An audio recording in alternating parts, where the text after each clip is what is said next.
Миний өнөөдрийн ойлгосон зүйл маань тэр үед хууль мууль баг сул байсан. Тийм болохоор нэг хүний хүслээр маш олон хүн лам хүмүүсийг байсан гэдгийг бас олж мэдсэн. Тэгэхээр үндсэн хууль заашгүй шаардлагатай байх ёстой гэдгийг ойлгосон. Үндсэн хууль дээрээ байгааг болохоор ингээд олноор ингээд жоохон их мэдлэлтэй хүмүүс нь ингээд бие биентэйгээр ингээд хуралдаад 7 жилийн хугацаанд 50 гаруй хурлыг ингээд нийтдээ 30,000 гаруй хүнийг ингээд хэлмэгдүүлэн цаадсан. Хэлмэгдүүлэлт нэлээд их байсан байна. Тэгээ 36,000 хүмүүс хэлмэгдүүлсэн гээл.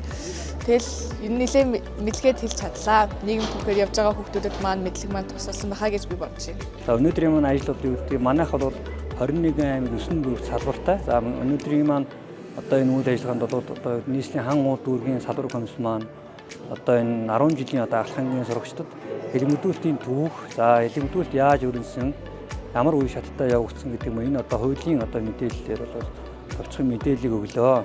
Амьдаж хэлмэгдүүлэлт одоо юу гин дахин давтагтаас урдчилсан сэргийлэх соён гэр бүлийн одоо нэг ажлын маань нэг одоо чиглэлийн одоо ийм ажил явагдлаа.